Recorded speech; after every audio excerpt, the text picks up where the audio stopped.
Hello, I'm Hannah, and this is Hannah's Books. Each month, usually in the early days of that month, I make a video talking about a few of the books scheduled for publication right then.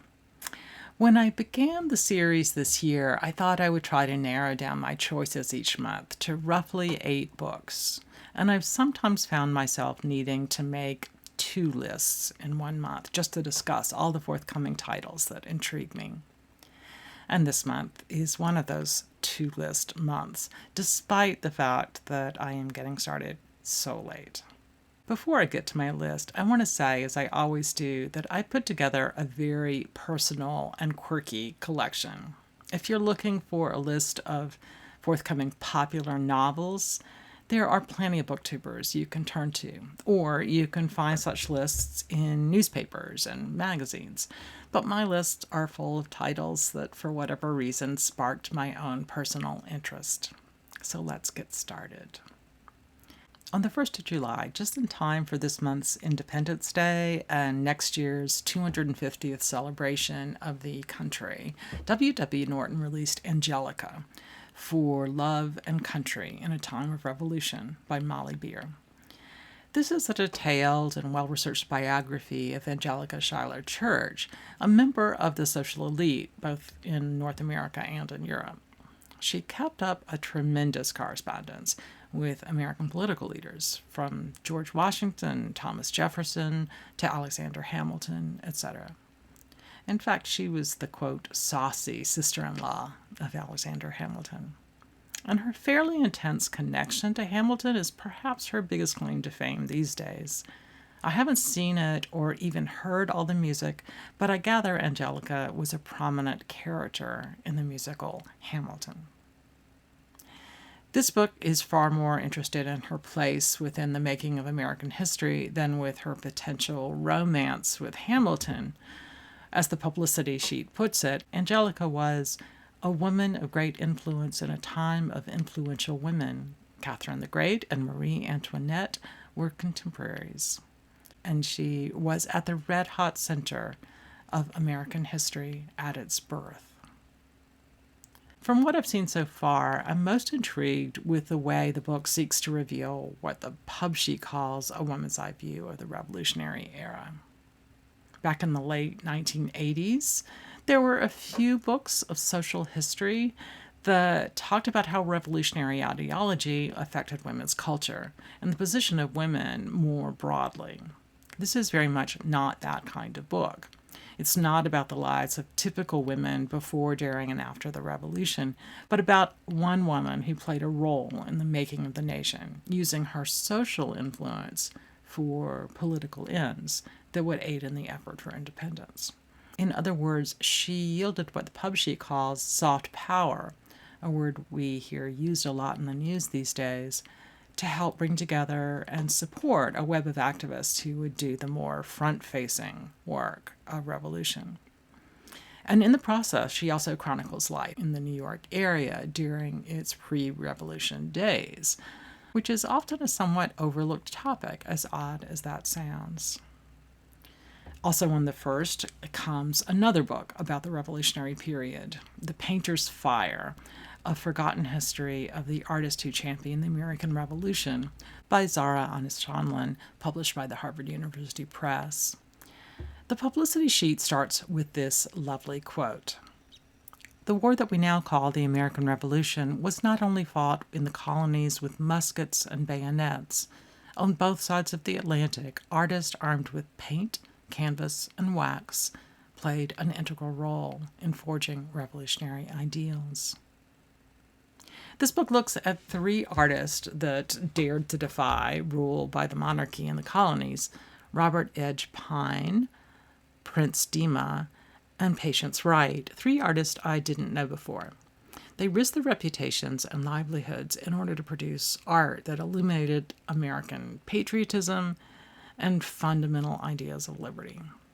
Payne produced massive history paintings with overt political messages.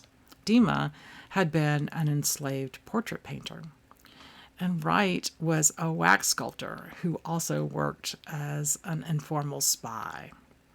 I've been quite interested lately in the growing historical interest in giving a transatlantic picture of both the Revolution and slavery. And this book seems to fit into that category nicely, about the Revolution, obviously. And like the previous book, Angelica, it offers us a vision of participation in a political cause that's quite different from traditional definitions. And of course, for those of you planning to participate in the Art Readathon Framed in September, this would make a very interesting choice. The last of the 3 releases made on July 1st is Crush, My Year as an Apprentice Winemaker by Nicholas O'Connell, published by the University of Nebraska Press. The author gives what's essentially an insider's look at the daily operations of prestigious West Coast wineries, from the quest to find the perfect grapes to the unusual vocabulary of tasting rooms, from wet dog to cat pee. We get a breezy account of the transformation of the U.S. wine industry of the last few decades. While a lot of writing about wine is concerned with drinking it and appreciating it, this book focuses on making it, and it sounds like a chatty and amusing read with something in common with all those books I used to love about people starting hobby farms and cheese-making studios and microplants that bottle local maple syrup. Sounds like a perfect summer read to me.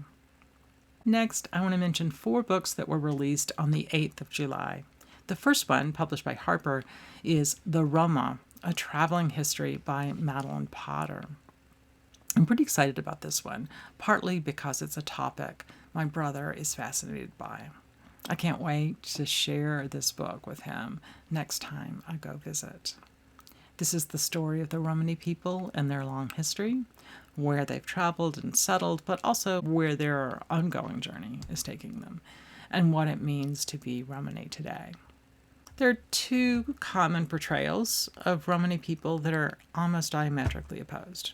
One is the creative nomads who choose the independence of life on the road rather than cave to social conformity all over Europe and beyond. The other portrayal is that the Roma have been forced into this kind of life because they were often discriminated against and harassed, and also expelled and deported, and sometimes enslaved or murdered.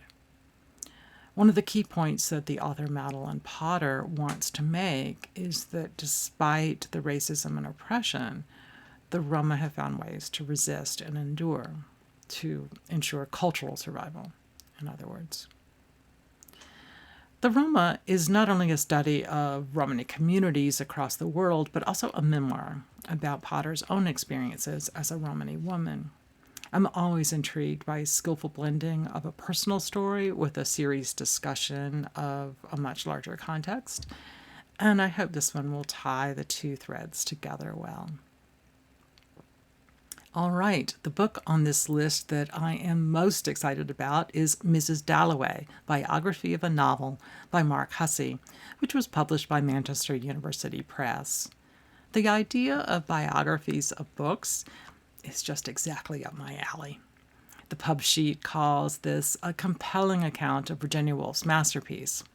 I don't think this book would make any sense to read before you actually read Woolf's Mrs. Dalloway, a novel which had its 100th birthday earlier this summer. At one level, it's a short and relatively clear novel, but at the same time, it is clearly a modernist work. There are 2 storylines that are fundamentally separate, except for one very limited moment, but the storylines have their echoes. And in both plot lines, the book explores the character's interior world in a way that is astonishing. Hussey's book, The Biography of the Novel, certainly lays out some of the information that might be useful to know before you read Mrs. Dalloway. And in fact, the publisher's material states that it offers readers a lively introduction to the book. But fundamentally, the study serves far better for people who are already familiar with the book. We hear about Woolf's process of writing and publishing, and about how the novel was initially received by critics and audiences, as well as how it's been read and appreciated in the decades since. His dissection of what led Woolf to write jointly about these 2 characters sounds especially interesting to me. Let me read from a blurb by Wendy Hitchmell, the author of a biography of Vanessa Bell.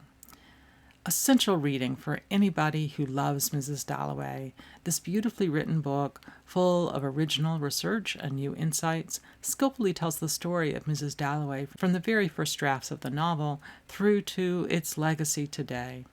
Mark Hussey wears his considerable scholarship lightly, making this an important and fascinating contribution to academic studies, but at the same time, a book so compelling that you don't want to put it down. Perhaps the most exciting part of the announcement of this particular book, at least for me, is that the, quote, biography of a novel idea is the start of a new series. I'm excited to hear what will be coming next from Manchester. Another book released on the 8th, this one by Chicago Review Press, is Together in Manzanar, the true story of a Japanese Jewish family in an American concentration camp by Tracy Slater. The general timing of release for this book is quite powerful, and something I assume the author did not fully expect. This book tells the story of how, after Pearl Harbor during World War II, the U.S. government removed Japanese residents, some of whom had been born in America, from their homes and put them in camps.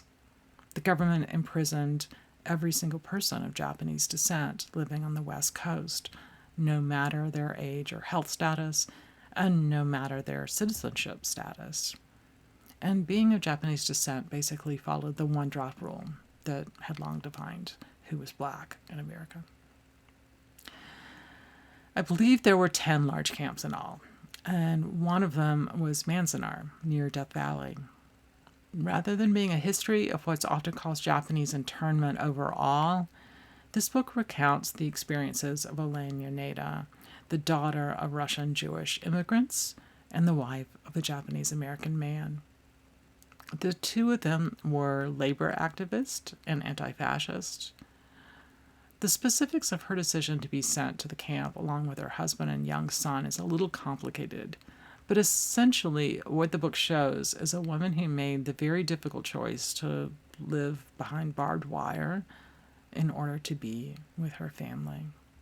I have not yet read this, but I very much want to. One of the things that really stands out to me is that when she was making the choice to live in a concentration camp in order to stay part of her mixed-race family, she knew that Jews in Europe were being forced into concentration camps at the same time.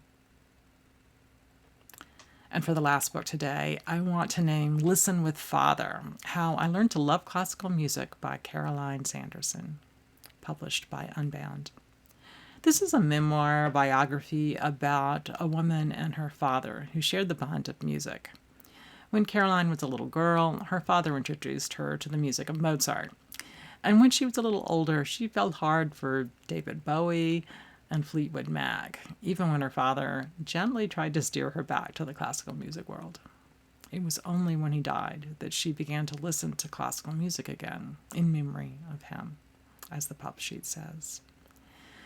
She set out a plan to listen closely to the music her father loved most, trying to understand why he loved each piece and what she could take from it herself.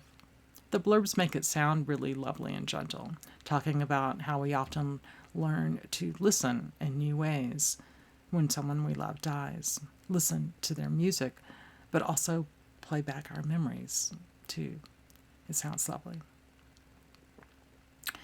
Well, that will do it for today's video. I'll be back really soon with 7 more books released in the latter part of July. My apologies for being a bit behind this month, but here's to many great forthcoming reading times for all of us. Thanks for joining me today here on Hannah's Books. See you soon.